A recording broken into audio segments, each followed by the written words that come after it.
esperando o pessoal entrar.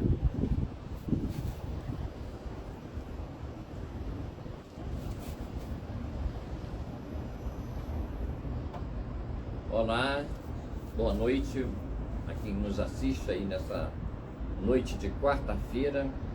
E mais uma vez estamos aqui. Desta vez nós estamos com a Thay Araújo, candidata, o pré-candidata, ainda já é candidata, né? Mas tem que esperar o CNPJ, é a deputada estadual. Ela é do PT e nós vamos bater um papo com a Thay. Thay, a primeira pergunta que a gente faz é sempre a mesma, né? Quem é você? Primeiro eu gostaria de agradecer, é um prazer arretado estar aqui. Muito obrigada, Geraldo. Obrigada a todos que estão nos assistindo aqui. Eu sou uma educadora popular, né? Uma batalhadora da política e das causas sociais. Sou professora da rede pública de ensino e também estive na coordenação de um cursinho popular. É interessante, né? Porque a gente vem, né, trazendo várias pautas e a partir de 2020 criou-se o movimento Thay Araújo. O movimento Thay Araújo é um movimento de resistência, Geraldo, que surgiu com muitos apoiadores, servidores das universidades públicas daqui de Minas Gerais, né? Aqui do Cefet, da UENG, do campus Dona Lindu, dos movimentos sociais dos quais eu atuo e também de todos os apoiadores que nós temos no estado inteiro. Então, eu faço esse trabalho da educação popular, sou professora de História, tenho um pós em História da Arte e acredito sim que através da mudança, né, nessa política que nós temos, precisamos de uma política progressista. Sempre fui do Partido dos Trabalhadores, né? Então, quando todos atacavam o Lula, nós estávamos lá sofrendo todo tipo de ataques e tudo mais. E aí nós estamos trazendo todas as nossas bandeiras, tá? Sou mulher, de origem nordestina, negra, e assim, fui a primeira pessoa da minha família a ingressar numa universidade. E isso é muito significativo, porque eu era a primeira, né? Eu fui a primeira aluna negra do meu curso. Meu curso é um curso de História. Então eu luto pela mobilidade dentro das universidades. E aí a gente tem várias pautas como a saúde, o meio ambiente, temos pautas também, né, correlacionada à educação. Sendo servidora do Estado, né, a gente estamos lutando pelo piso salarial. É uma vergonha, Geraldo, o que um professor da rede pública hoje ganha. É 1,5 salário, gente. É uma vergonha muito grande. Tem professores que estão passando necessidade, né? Profissionais de educação. Porque quando a gente fala em educação, né, com esse governo, aí estamos sendo todos violentados. A palavra é essa, assediados por esse governo. Então, assim, temos dentro do âmbito da educação pessoas, ASBs, ATBs e tudo mais, as merendeiras, as tias que trabalham na escola, gente, ganham menos de 1 salário mínimo. Então, assim, é um sucateamento dentro da educação, mas também dentro da saúde, dentro da segurança pública. Okay. Não antecipa as perguntas, né? O professor é assim, Geraldo. Nós vamos chegar. Segurar. Primeiramente, vou explicar que nós estamos assim, acasalhados, você não tem noção do frio que está fazendo aqui. Nós estamos aqui no tempo, mas a gente optou por fazer aqui na Thay. Isso, olha como tá lindo, gente. E aí a gente está aqui sentindo um friozinho, mas está um friozinho gostoso. Mas Thay, por que você resolveu ingressar na política? Porque você começou a falar, né, sobre isso e quero que você continue. E também você falou que já me conhecia, a gente já se conhecia. Eu não desde lembro. 2012. Desde 2012, né? Isso. De onde foi isso, Thay? Eu te conheço desde 2012. Eu lembro de tu fazendo a cobertura. Em 2012, eu já estava, né, no Partido dos Trabalhadores. E eu estava fazendo alguma cobertura política. Isso, política. E como trazendo sempre, né, nossos candidatos e tudo mais. 2012 parece que era o Baião. Acho que o Baião foi vice do Marcos no início, né? Eu acho que teve foi vice-candidato a vice-prefeito. Isso mesmo. De Divinópolis, junto com o Marcos Vinícius, do PSC, que na época estava no PSC. E eu fui presidente do PSC. Ah, então tu fosse presidente do PSC? Fui também presidente do PSC. Eita, gente, que a gente vai... Abafa o caso. Agora abafa o caso. Vamos lá então, Thay. Conta aí por que a entrada na política. Olha, gente, estamos numa situação muito difícil, né? Mas não come nas perguntas não, Isso. viu? Depois. Gente, eu comecei a dar aula aos 19 anos, né? E entrei muito cedo na universidade, aos 19 anos eu já estava dando aula e sempre trabalhando com adultos, trabalhando com EJA, com a educação popular, né? Que são os cursinhos populares. Geraldo, eu vou te contar uma coisa. A partir do golpe, né? Que sofremos, um terrível golpe, que a gente sabe, né, exatamente as causas e hoje as consequências desse golpe. Tiraram uma mulher, né, a Dilma Rousseff, a nossa querida companheira, que foi eleita democraticamente, que não cometeu crime algum. E o machismo, né, e toda a operação que se fez acerca de tirá-la do poder foi muito injusto. Então, a partir do golpe, com a precarização, né, com a reforma, várias reformas que tivemos aí dentro das leis trabalhistas, aí depois vem um governo interino que ajudou a dar o golpe e tudo mais. Claro que eu sendo uma mulher, né, quando eu entrei na faculdade, na universidade, eu venho de família paupérrima. Quando eu me formei, eu era pobre, gente, muito pobre, eu era paupérrima. Hoje eu só sou pobre, porque eu acredito que a educação, ela nos promove, ela nos dá uma mobilidade social, né? Então, trabalhando com os jovens, né, os meus alunos, eu sou professora de ensino médio e também de projetos sociais e de projetos como EJA, eu percebo, né, que, assim, vivemos, né, um colapso muito grande dentro da política. E a gente precisa de mulheres pretas. Nós precisamos que as pessoas periféricas, LGBTQIA+, que as pessoas trans, sabe, possam vir participar da política. Não só ingressar em setores políticos, mas ingressar em lugares de prestígio na sociedade, sabe? Então, assim, a nossa luta, ela vai muito além de Claro que a gente precisa desse espaço político para que possamos, de fato, provocar a mudança que queremos. Mas a gente precisa que o nosso povo, que é o nosso povo LGBTQIA+, nosso povo periférico, indígena, quilombola, negro, sabe, possa ocupar todos os espaços de poder. Daí a sua decisão. Daí a nossa decisão. Eu falo nossa porque nós temos um movimento, né, que, como eu falei no início, surgiu com vários intelectuais, professores, setores sociais, que nós estamos juntos para abalar as estruturas da política, juntos com o Lula. Lembrando que tá com a Thay, tá com o Lula, né? Okay. Somos Partido dos Trabalhadores. Ok, Thay. Seguindo aqui o nosso roteiro, sempre a gente pede, né? Nós pedimos que faça uma análise, né, que você começou a fazer. Eu dei uma cortada, até desculpa, tá? Nada, nem se aperrei. Gostei do aperrei. É bem característico, né, do aperrei lá do Nordeste, né? Naquela região que eu gosto demais. Então faça uma análise da saúde, da educação e da segurança pública, né? O que está estabelecido atualmente no nosso país. Isso.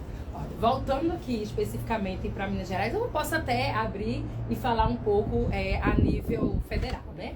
Mas assim, é muito triste, alguns meses atrás... Mas no federal você vai falar depois, você vai fazer uma análise da conjuntura municipal, estado e federal. Aí você pode falar agora especificamente da saúde, faz o que você quiser. Tá certo, querido, obrigada.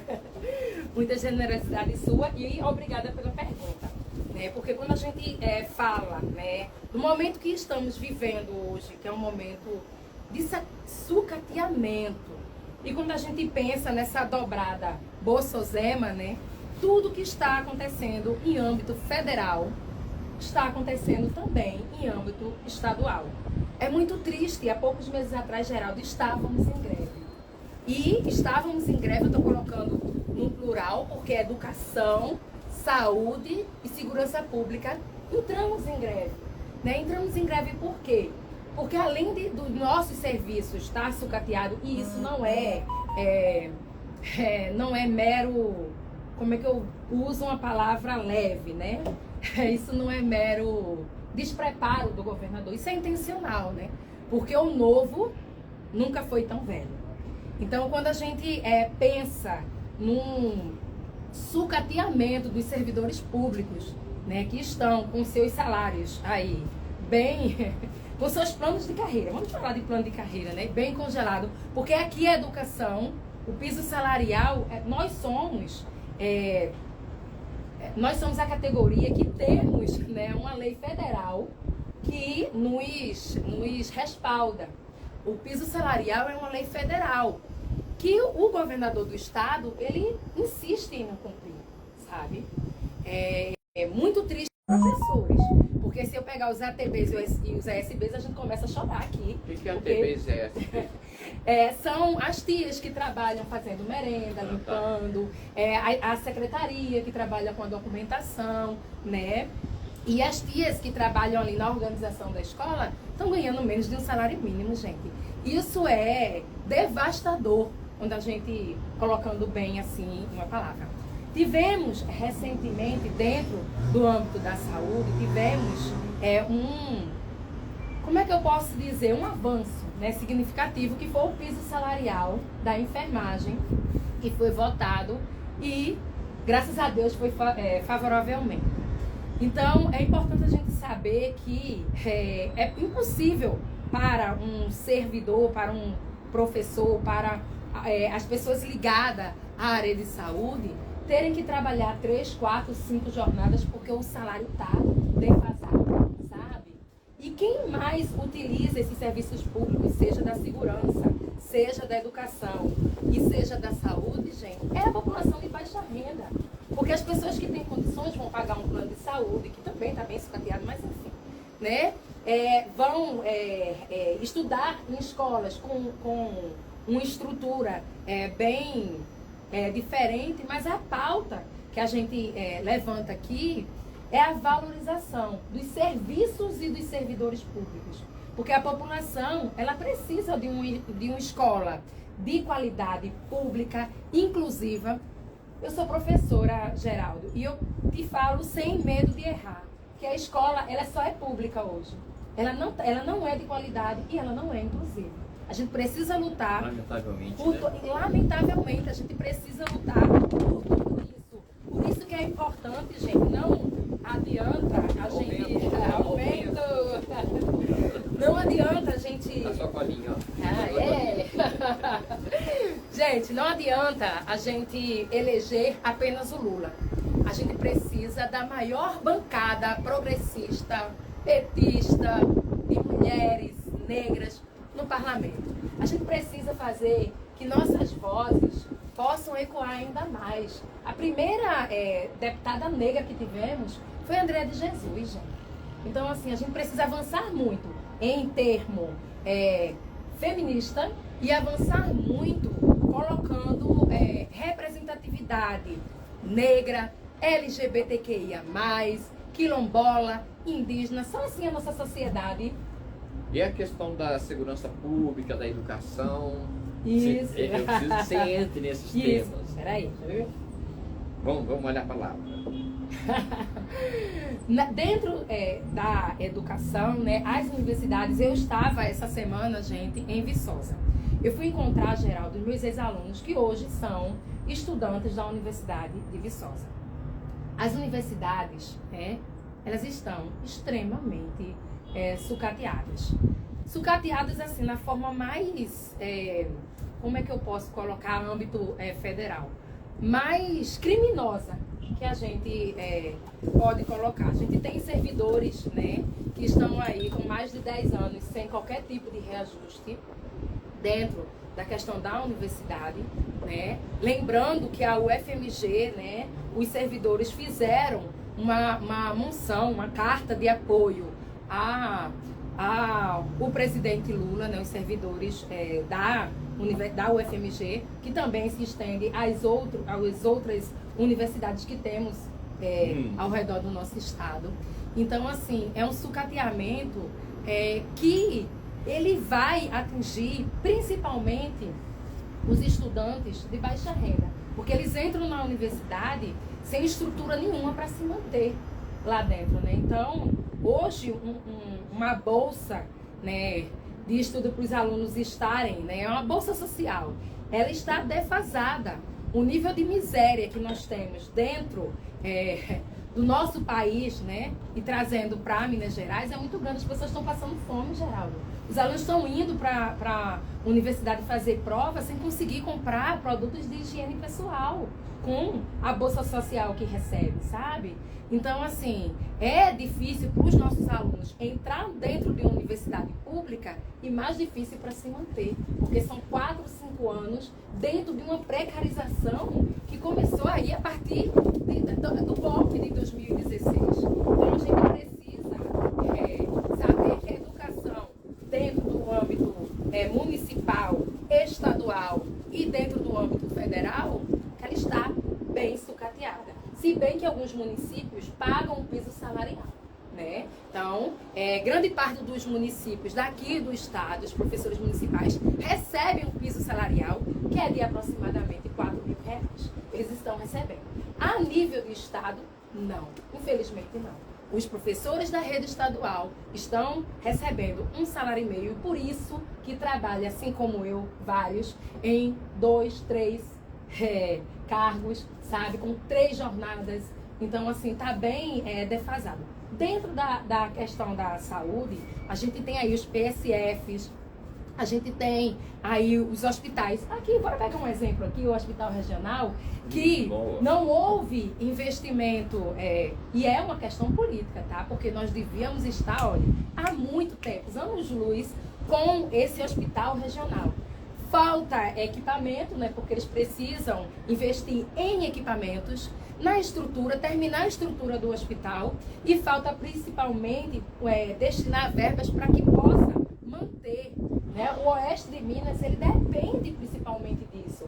Temos aí um hospital filantrópico, o São João de Deus. Algum mês passado eu estive visitando, sob a direção da Elis Regina, com também o Alexandre Calil, que é o nosso candidato ao governo. Então, assim, nós estivemos lá, né? Então, assim, o São João de Deus faz um trabalho muito importante e precisa também de verbas, mas a gente precisa acabar o nosso hospital regional, porque isso é uma questão política, sabe? Então, assim, a gente precisa de mais investimentos, e a questão da saúde regional, ela está muito aquém do que deveria estar, e é uma questão meramente política, porque os nossos governantes, e especificamente esse que está aí, ele não tem o interesse, ele tem o interesse de privatizar. Hoje, né? Falando do governo do estado. Governo do estado. Uhum. Hoje nós temos, Geraldo, por exemplo, porque vamos falar também das coisas boas que supostamente esse governador está fazendo, né? Nós temos aí vários equipamentos, mas ele está equipando para privatizar, tá, gente? Que fique bem claro isso. Os projetos Somar, de mãos dadas, por exemplo, de mãos dadas para o abismo, porque há um interesse de municipalizar, né? Não é do Fundamental 1, não, porque isso aí já é fato. É municipalizar de 6º ao 9º. Então, e o ensino médio, né? Essa relação de passar para setores privados, essa relação de passar para os setores privados a administração, ou seja, estão equipando as nossas escolas para privatizar. Fica aí o alerta, é muito importante. É importante a gente pensar também que dentro da questão da saúde, precisamos investir, Geraldo, dentro da questão da saúde da mulher. Nós não temos. Eu sou mulher e sei muito bem que enfermidades que só acometem a gente não consegue consegue no posto de saúde, a gente não consegue, nem temos aqui o hospital regional, mas colocando, né, vamos colocar no âmbito de estado, os hospitais, né, em nossos estados, estão todos bem sucateados, sabe? Faltando servidores, faltando investimento para o pagamento desses servidores e também faltando uma política pública que possa abranger e receber a nossa população de baixa renda, né? As pessoas... A gente entra quase que numa análise, quando você começou agora, quase que entra numa análise dos que a gente pede isso, né? Sugere isso como pergunta, né? Que é fazer uma análise dos governos. Mas você já está fazendo uma análise dos governos, tanto no municipal, falar do município, né, no qual nós estamos inseridos, e falar do Estado e fazer uma análise também do governo Bolsonaro, da sua administração, da administração do Zema. Mas você está juntando aí tudo e já está falando. Mas é um pacote de maldade, Geraldo. Então, é um pacote que estamos excluindo, né? Então é muito triste quando a gente vê a segurança pública, a gente nem precisa falar o alto índice de violência, né? Violência principalmente contra nós mulheres. Aí não tem como a gente não lembrar do caso Bárbara. Então, no caso Bárbara, de todas as mulheres que morrem dentro do nosso município e também no nosso estado, vítima, né, do feminicídio. Isso é muito triste. Mas também da violência urbana, que só faz crescer, e a violência também está correlacionada por falta de políticas públicas, né, eficazes, que possa promover uma educação pública de qualidade para os nossos jovens, né, que possa também remunerar, né, de uma forma muito mais, como é que eu posso dizer? Uma melhor remuneração. Uma melhor remuneração. E um investimento que vá além, né, da remuneração, mas que promova também dentro dos nossos centros urbanos moradia digna. Porque não dá para a gente aceitar, em pleno século XXI, a gente ter comunidades tão carentes. Eu nasci em comunidade periférica, mas não dá para a gente aceitar lugares insalubres para as pessoas, sabe? A gente tem estrutura e a gente consegue fazer políticas públicas que possam melhorar a correlação da moradia pública dentro, porque não deveria nem existir periferia, gente. Não é? A gente pode projetar moradia urbanas muito mais digna, sabe? Sem insalubridade, sem... E você vê isso aqui muito em Divinópolis? Eu vejo não só em Divinópolis, como no estado inteiro. Eu dou aula também em Belo Horizonte, tá, Geraldo?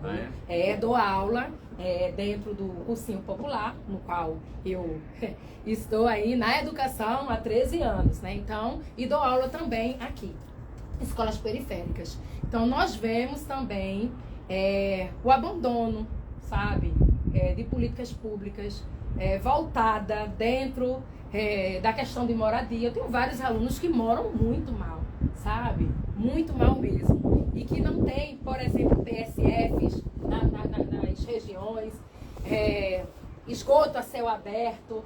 Isso é lamentável. Outro dia eu estava em Belo Horizonte e fui visitar uma comunidade do qual meus alunos residem. Geraldo, é para sentar e chorar, sabe?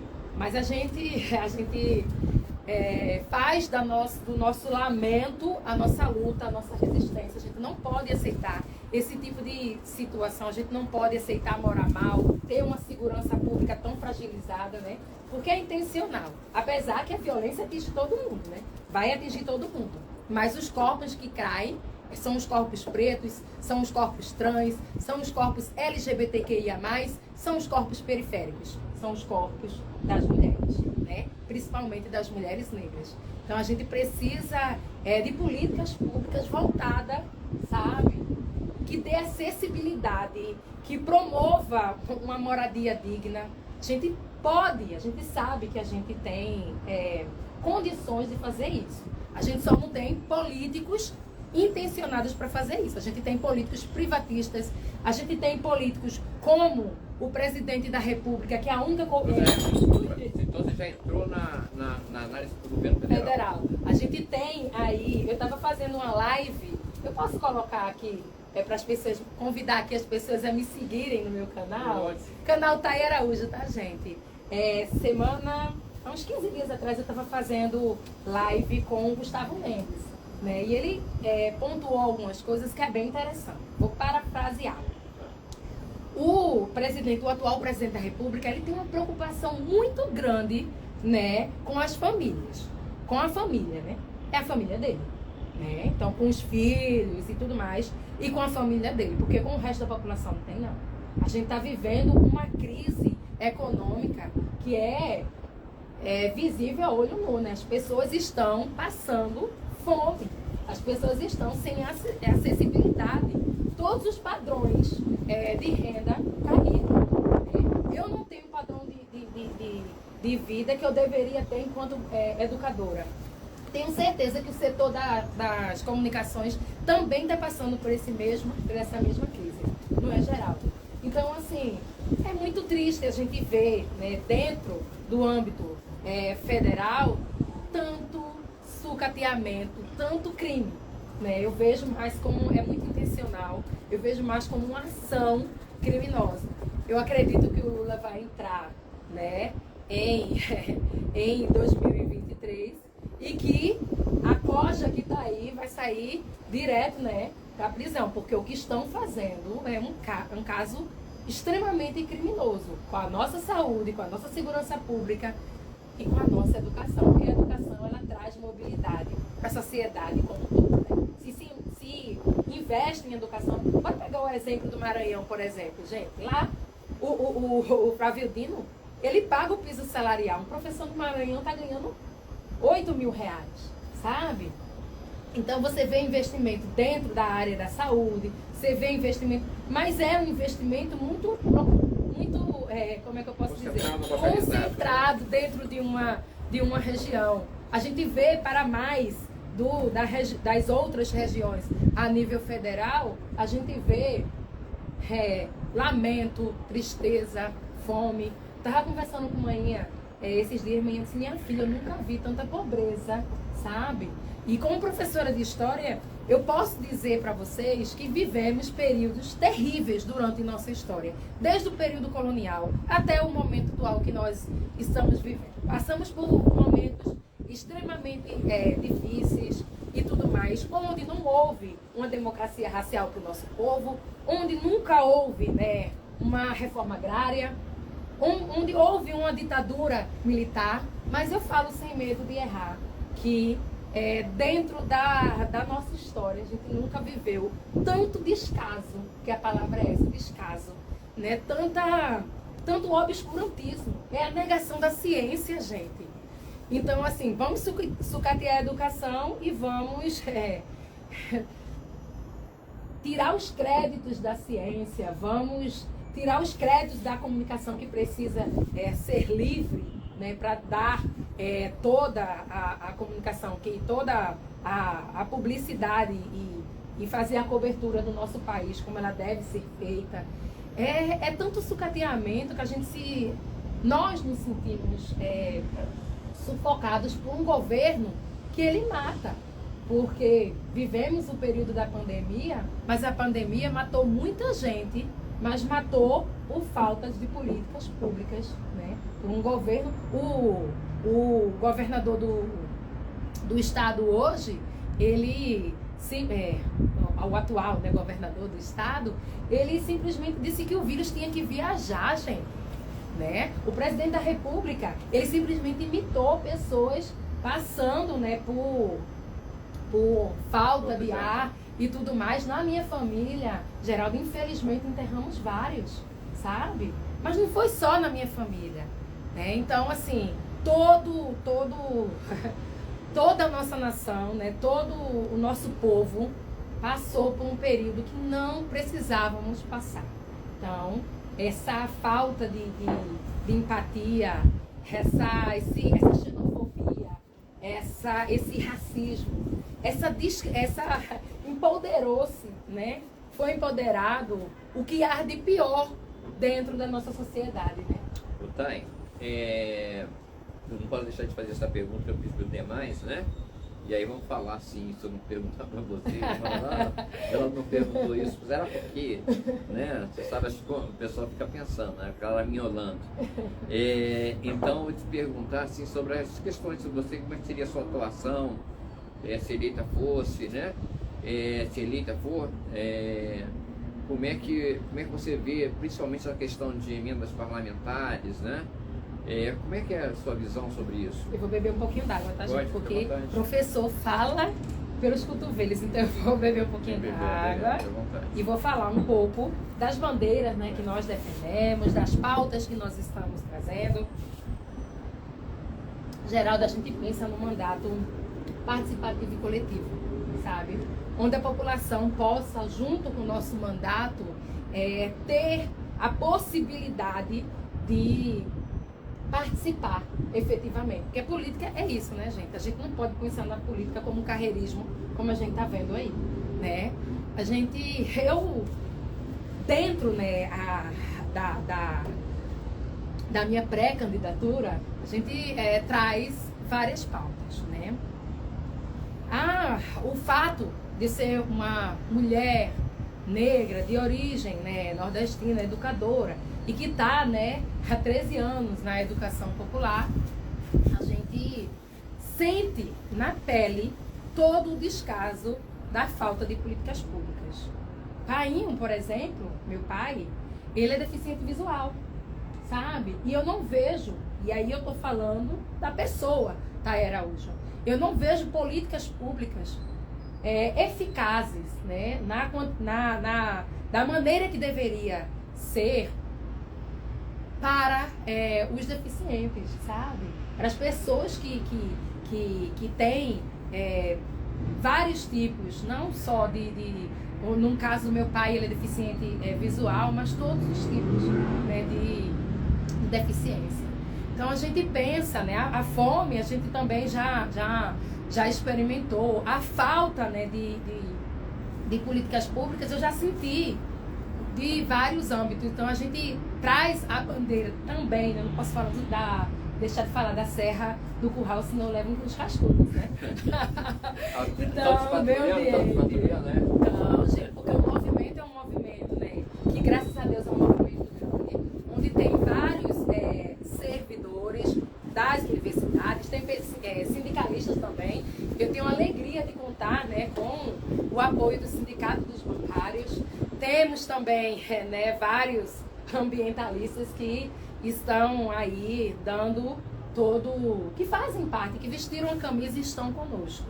Então, assim, quando a gente vê o descaso dentro do meio ambiente que está acontecendo por conta, né, das mineradoras, né, aqui, né, que está trazendo uma devastação ambiental tão latente, tão criminosa para o nosso estado, a gente nunca viu, né? A gente tá vendo, assim, no começo do ano, chuvas torrenciais, e as pessoas não sabem nem o porquê, né, isso está acontecendo, pois saibam que é por conta das ações das mineradoras, dessa mineração feita de uma maneira que não deveria ser feita. Agressão, né, ao meio ambiente. Agressão ao meio ambiente, né? A gente tem também a questão da Vargem das Flores, enfim.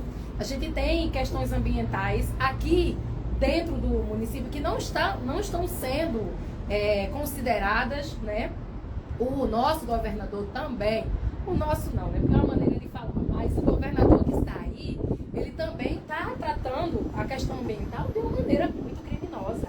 É muito triste o que a gente está vendo. Então a gente está levando também a pauta do meio ambiente, porque existe o racismo ambiental, existe a questão da falta, né, de políticas públicas voltadas de preservação do nosso meio ambiente. E quando eu vejo, né, nossas serras, né, construções inadequadas, né, dentro das nossas serras que não deveria existir, extração de minerais em lugares que deveriam ser preservados. Então a gente precisa, antes de tudo, para sobreviver, né, preservar o nosso meio ambiente. Ai, você falou um negócio aí que me deu curiosidade.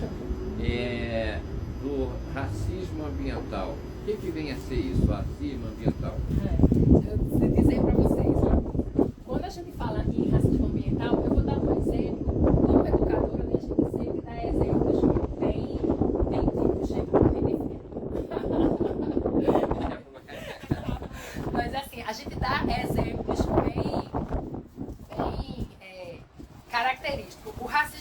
ambiental, ele acontece toda vez que a gente vê faltando estrutura, quando nasce uma comunidade, sem planejamento algum.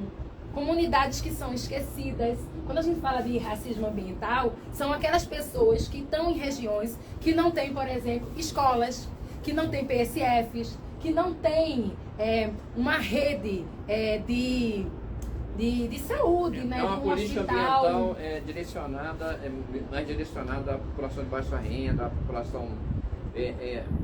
São aqueles lugares abandonados, sabe? E são abandonados intencionalmente. Então deixam as pessoas ali se virarem do jeito que estão, né? Sem interesse nenhum, sem uma educação, sem uma escola ali na comunidade, sem um hospital que atenda aquela... A gente vive um racismo ambiental muito grande quando a gente não tem o hospital regional aqui. Porque quantos, né, dentro do oeste de Minas precisam ou já morreram, né, por falta de atendimento, de uma cirurgia, sabe? Então, o racismo ambiental, ele faz com que o nosso povo, né, que continue sem acesso a uma moradia digna, morando em qualquer lugar, sabe? Quando a gente pensa nessa lugares insalubres, sem esgoto, e parece que vão esquecendo, sabe? É uma coisa tão louca a política do nosso país, né, que se acordarmos, né, somos maioria em números, mas somos minoria em representatividade. Por isso que as pessoas dizem assim, nós representamos a minoria em representatividade. Nós não temos representantes que venham das bases, sabe? Então é muito importante a gente pensar em tudo isso. E aí a gente... E aí a gente pega a questão ambiental, aí a gente pega também a questão da saúde. Só para que fique claro, meu pai não nasceu deficiente visual. Ele ficou deficiente visual porque por falta de políticas públicas na área da saúde, que fez com que ele não conseguisse atendimento, nem tratamento a tempo hábil dele não perder a visão. E assim como ele, muitas pessoas perdem membros, muitas pessoas perdem a vida, muitas pessoas deixam de fazer cirurgia, né? Temos várias doenças que está aí na população, doenças bem características femininas que não são levadas a sério, como a endometriose e várias enfermidades que nos acometem, sabe, gente? Que a gente precisa de políticas públicas também voltada para a educação. Então eu carrego a bandeira também do combate à discriminação LGBTQIA+, do combate à discriminação, né, ao racismo, do combate a todo tipo de discriminação, né? A gente precisa que nossos povos indígenas, quilombolas, negros, periféricos sejam contemplados com uma política que faça com que a gente possa viver, né? A gente precisa fazer nossa voz ecoar e ecoar sempre mais e abrir portas para que o movimento Thay Araújo não é um movimento em prol apenas da minha pré-candidatura, não. É um movimento para que outras pessoas, né, periféricas, trans, negras, indígenas, quilombola, também possam vir a participar de todos os espaços do poder. Ok, Thay. A gente costuma encerrar com esse chavão aqui, com essa frase, né? Alguma coisa que nós não perguntamos, que nós não tratamos aqui, que você queira falar, mas no seu caso, acho que você falou tudo. Acho que não ficou uma virgulinha para ficar, não, eu não falei isso, né? Mas fica à vontade, tá? Para a gente estar encerrando, né? E fica à vontade se você quer falar alguma outra coisa para fechar. Olha, gente, tá? eu gostaria de falar, Geraldo, eu gostaria de agradecer, né, por esse espaço que você abre aqui, pelo convite, fico muito feliz. Agradecer a todos que estão aí nos assistindo, convidar vocês a participarem, né? Eu faço parte do Alvorada Mulher, então eu sou âncora lá, e aí a gente faz entrevista com mulheres potentes também, né? Porque a gente tem que lembrar que a gente tem que abrir portas. Claro. Então, assim, com mulheres potentes, progressistas, a gente faz entrevista lá no Alvorada Mulher. Eu tenho meu canal também no YouTube. Sigam lá, canal Thay Araújo. No Instagram. Vou cobrar, acho que eu vou cobrar. Ah, que coisa boa. Pode falar. Então, no Instagram, @ThayProf. No TikTok, né? Os meninos disseram assim pra mim outro dia, prof, a senhora tem que estar no TikTok, que é a linguagem Que agora vai dos pro TikTok jovens. também. Eu já estou no TikTok, dançando lá, né? Mas Tô dancinha no precisando, tô precisando de um dengo, ai. Então é isso, gente. A gente precisa trabalhar com seriedade, com alegria, porque a nossa política ela é feita com amor. Abrindo espaço para as outras lideranças, né, que estão aí surgindo em prol da gente mudar essa política fascista, obscurantista, que a Conceição Evaristo disse, estão tentando nos matar, nós temos que combinar de sobreviver. Então a gente sobrevive com amor, com alegria, e política tem que ser feita dessa forma. Okay, é isso, então, querido. Cheiro pra vocês. Obrigado, gente, pela audiência aí. A gente está encerrando. Estou hoje para derrubando coisa. Então a gente vai encerrar agora, ok? Isso. Um abraço. Outro.